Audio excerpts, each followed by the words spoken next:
किया है। इससे पहले हमारे लक्षानंद जी महाराज वो स्वस्थ हो गए तो उनकी जगह इन्होंने चार्ज संभाल दिया है। ये पंचायती महानिर्वाण अखाड़ा जो उनके आश्रम है, उनके महल थे और इनके बहुत सारे आश्रम हैं, झांसी में, पंजाब में, वृंदावन में, ऐसे 10-11 आश्रम इनके पास है। उन सबका ये संचालन इनके हाथ में है। तो इनके लिए हम जो है इनका बहुत बहुत स्वागत करते हैं और इसी तरह हमें आशीर्वाद देते हैं। और उससे सर्वत कामना है कि वो अपने प्रवचनों द्वारा, अपने वचनों द्वारा हमारा मार्गदर्शन करें। इसके बाद राष्ट्रगान होगा। स्कूल के बच्चे प्रसाद लेके ऊपर ही आएंगे सारे। स्कूल का स्टाफ और स्कूल के बच्चे सीधे ऊपर आएंगे। मलिको मलांगम सीता समारो पितवार भागम प्राणो महाचारो चाप चापम नमामि रामं रघुवंशनाथं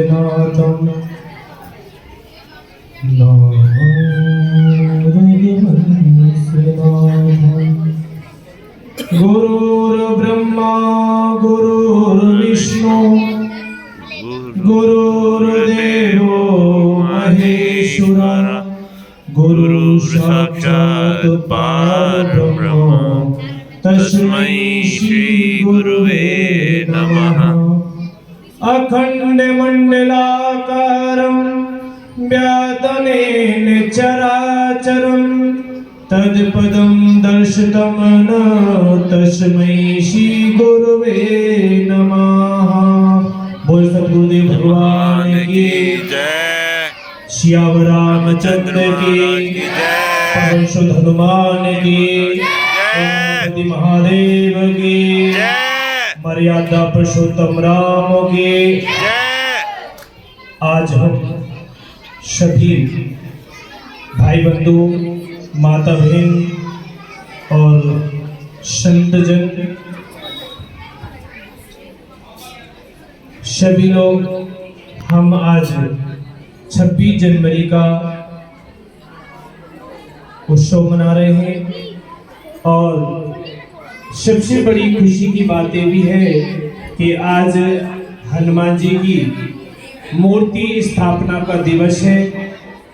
उसके उपलक्ष्य में आज हम लोग यहाँ पर एकत्रित हुए हैं और बड़े धूमधाम से हनुमान जी महाराज की मूर्ति स्थापना का उत्सव मना रहे हैं।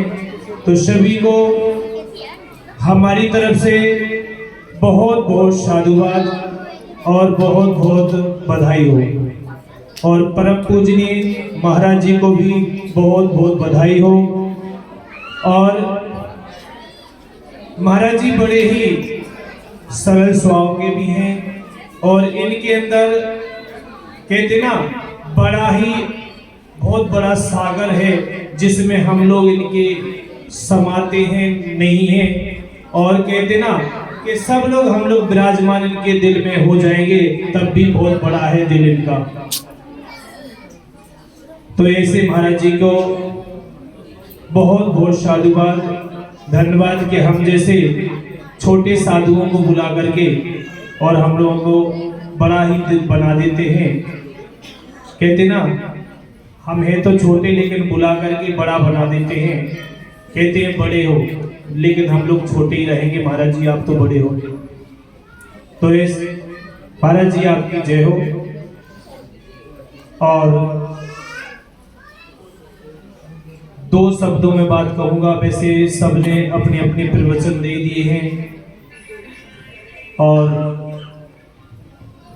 साध्वी जी विराजमान हैं। ये भी बड़े ही धर्म प्रचारक हैं और धर्म के कार्य कर रही हैं। तो मैं इनको भी सत सत नमन करता हूँ। और वैसे ये महामंडलेश्वर भी हैं श्री जूना अखाड़े से, जो हमारा जूना अखाड़ा है उससे महामंडलेश्वर भी हैं। तो इनने नहीं बोला लेकिन हम बोल देते हैं, महामंडलेश्वर भी हैं। और बड़े ही एक कहते हैं ना नारी शक्ति का बड़ा ही गौरव होता है। तो हमारे संत समाज में एक नारी शक्ति और देवी का स्वरूप है, इसलिए हम इनको बार बार सत सत नमन करते हैं। और बताया गया है कि मर्यादा पुरुषोत्तम राम, मर्यादा पुरुषोत्तम राम तो त्रेता युग में आ गए थे। अभी जैसे सभी लोग राम के रंग में रंगे, वो तो बड़ी अच्छी बात है कि राम के रंग में रंगे हैं। ये तो दुनिया पहले से ही राम के रंग में रंगी है, पहले ही राम के रंग में रंगी है। तो आज क्या, आज तो भगवान को स्थापन किया गया, उनका कहते ना जीर्णोद्धार करा गया है। लेकिन हम तो राम के रंग में तो पहले से त्रेता युग से रंगी है दुनिया। तो हम लोग हाँ उत्सव मनाते हैं कि हाँ उत्सव मना रहे हैं, लेकिन राम तो पहले से आ गए हैं त्रेता युग से। तो ज्यादा कुछ नहीं कह के अपनी वाणी को विराम दूंगा, लेकिन एक बात जरूर कहूंगा कि जैसे हम लोग आज हमारे धर्म में जागने की जरूरत है, आज हमारे जो रामराज अगर बनाना है, रामराज अभी आया नहीं है, रामराज को भी बनाना है। रामराज अगर बनाना है तो हर भाई बंधु को हमारे सनातन के लिए उतरना पड़ेगा। क्यों कि आज की तारीख में कोई व्यक्ति मंदिर जाना पसंद नहीं करता। आज मंदिर में तो जाते हैं, लेकिन काय के लिए? सिर्फ फोटो खींचने के लिए, सेल्फी खींचने के लिए जाते हैं। लेकिन सच्चे मन से श्रद्धा भाव से मंदिर नहीं जाते,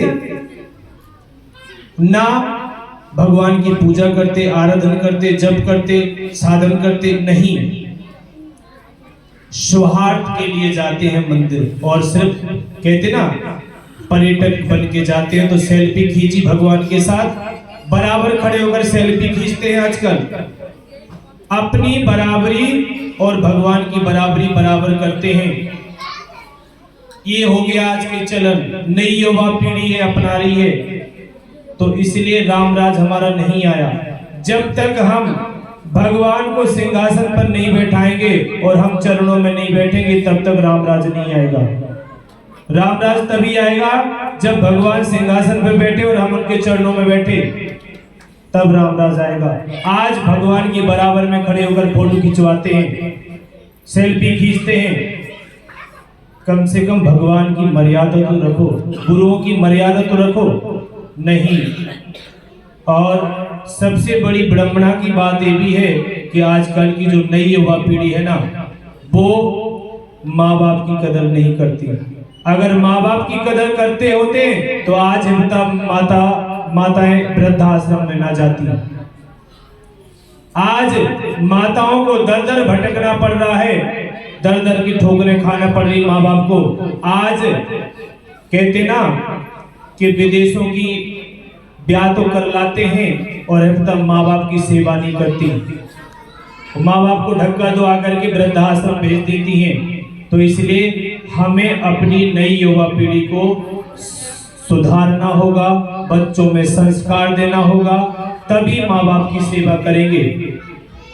आज तुम संस्कार दोगी तो बुढ़ापे में आपकी सेवा करेंगे, नहीं आपके बच्चे सेवा नहीं करेंगे। इसलिए हमें संस्कार देना बहुत जरूरी है।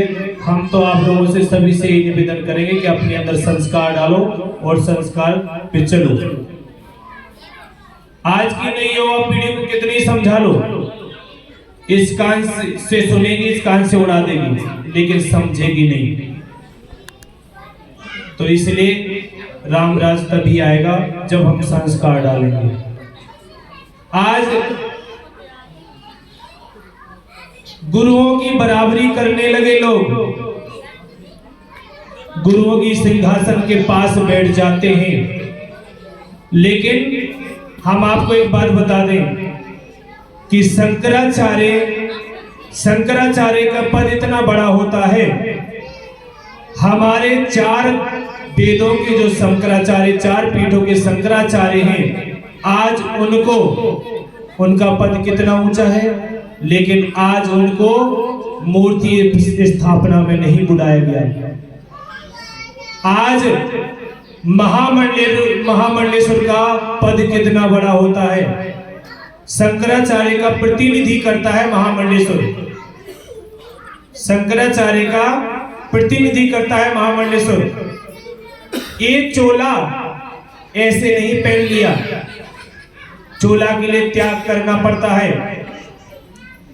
चंदन लगाने से, माला पहनने से, चोला पहनने से साधु नहीं बन जाता, उसके लिए त्याग करना पड़ता है, जप करना पड़ता है, तप करना पड़ता है, साधन करना पड़ती है, तब वो साधु बनता है। मैं बड़े अच्छी बात कर रहा हूं, आप लोग बहुत शोर कर रहे हैं, कृपया मेरी बात को सुने।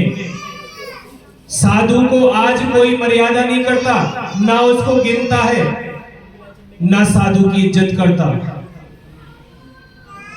लेकिन हम ये कहते हैं कि गुरुजनों की शरण में जाओगे तो ही उद्धार होगा, क्योंकि इसीलिए कहा गया है कि गुरुर ब्रह्मा गुरुर विष्णु गुरुर देवो महेश्वरा, गुरु साक्षात पार ब्रह्म तस्मै श्री गुरुवे नमः। गुरु की जो गुरु है उसको पार ब्रह्म की उपाधि दी गई, इसलिए गुरु की शरण में रहोगे तो उद्धार हो जाएगा। भगवान मर्यादा पुरुषोत्तम राम ने भी गुरु की सेवा की, गुरु की आराधना की, गुरु का जप किया, तप किया। भगवान विष्णु ने भी गुरु की आराधना की, देवी देवताओं ने भी गुरुओं की आराधना की, गुरुओं का जप किया, साधन किया। वो तो भगवान है, फिर भी गुरुओं की शरण ली, इसलिए गुरु को पार ब्रह्म की उपाधि दी गई। तो मेरा तो सभी से यही निवेदन है कि गुरुओं की शरण में रहने से आप लोगों का उद्धार हो जाएगा, और गुरुओं को हमेशा नमस्कार और गुरुओं की शरण में रहो। मैं अपनी वाणी को ही विराम देता हूँ। एक बार पुनः बहुत